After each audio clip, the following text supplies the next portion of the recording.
Hey everyone, this is Dr. Nealon here, and this is Dr. Jonathan, and today we're going to talk about disc problems, disc bulges, disc herniations. Do most of these need surgery, Dr. Jonathan?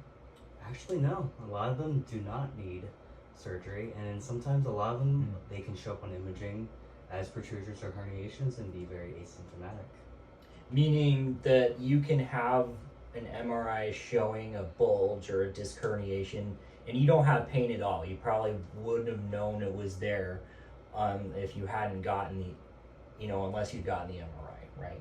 Yeah, very true. Okay, so what is going on? Well, let's talk about the architecture. If we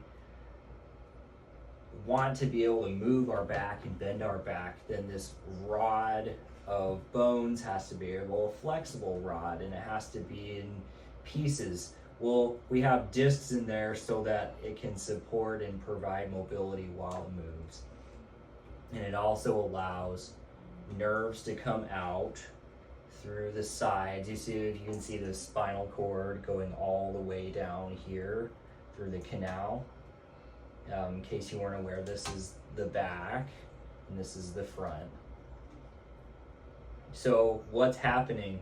Well, inside this disc, you can think of it as a jelly donut, but a really tough jelly donut, right? Yeah. It takes a long time to wear this out over time. There's some fluid gel, actually I think it's more like a toothpaste consistency material in the middle, and because of repeated movements over time that are unbalanced, sometimes this can wear away and either push out the back or herniate out the back.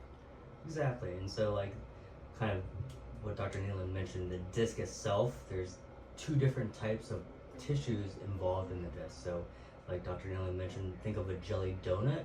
That jelly inside is what we call the nucleus pulposus, made mostly of a water material, and some other things, but mainly water.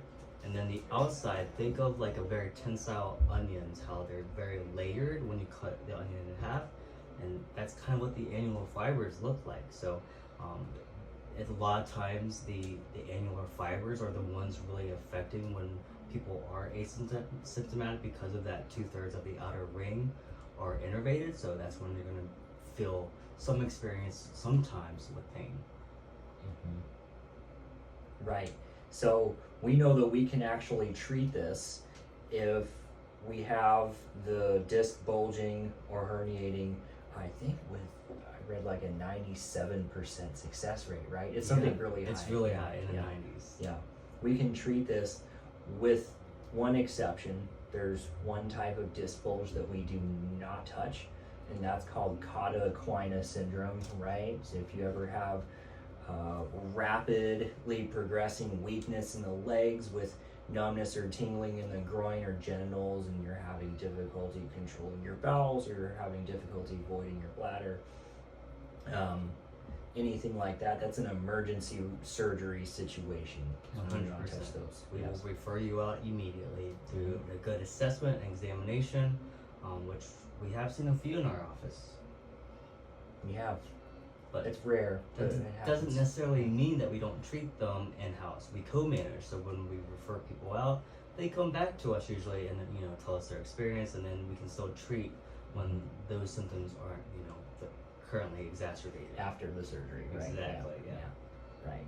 Post-surgical rehab. So what can we do for this? Well, there are a few things.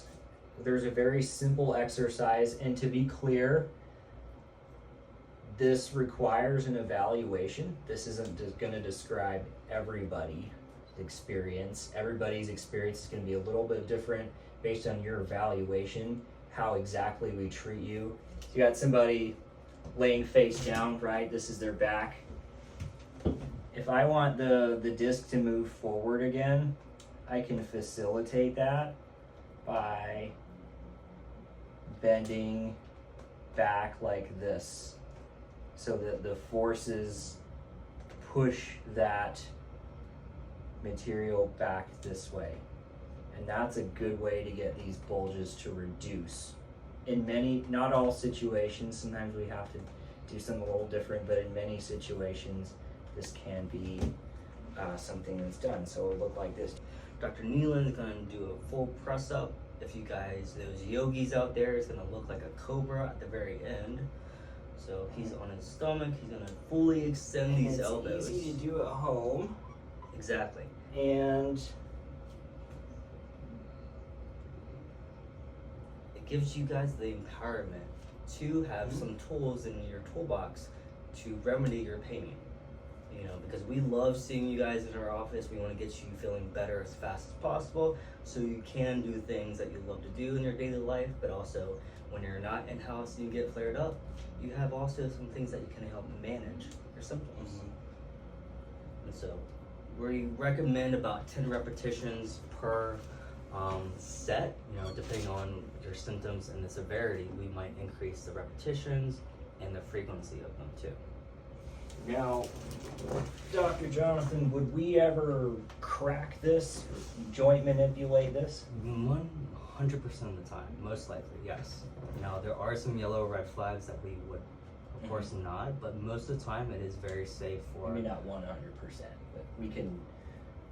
It's, you know, it's pretty close. Tends to be pretty safe, yeah. Yes. Yeah. And depending on your evaluation and how you respond in our office, we can determine that whether or not it's safe to do this. Let's. Do you want me to demonstrate how to do this on you? Sure. All right. Go on show the viewers. side. Facing you. Let's go this way. So they can see.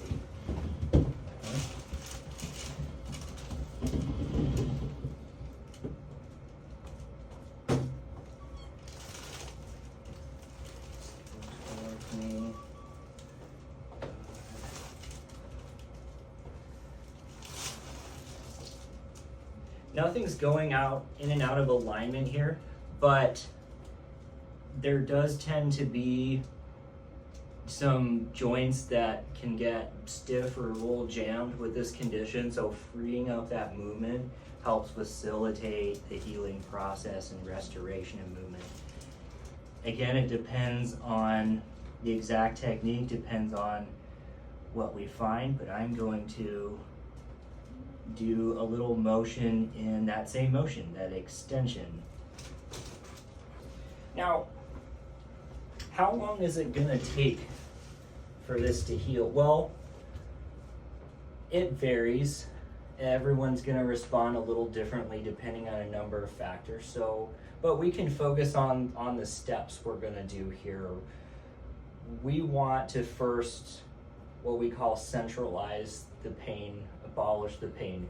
Now, when we say centralize, some people, not everyone with a disc bulge has this, but some people have this referred pain down the back of their leg, right? And the goal is to get this to move back up the leg. Think of retreating the pain or kind of scooping the pain back up into the lower back. That's what we want to have happen first. Even if the pain is temporarily worse in the back for a little while, we want it to retreat back up so that's not going down leg, it's going into the center. And eventually that repeated mover causes the pain to go away.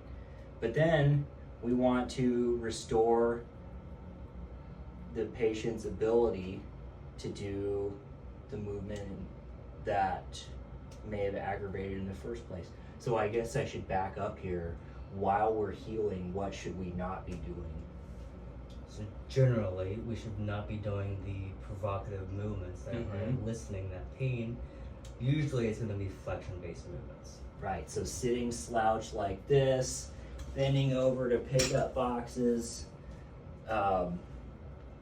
getting out of chairs, sitting without lumbar support, bending over while you're brushing your teeth, right, and tying your shoes. A lot of the things that Dr. Nealon mentioned are like a lot of things we do every single day.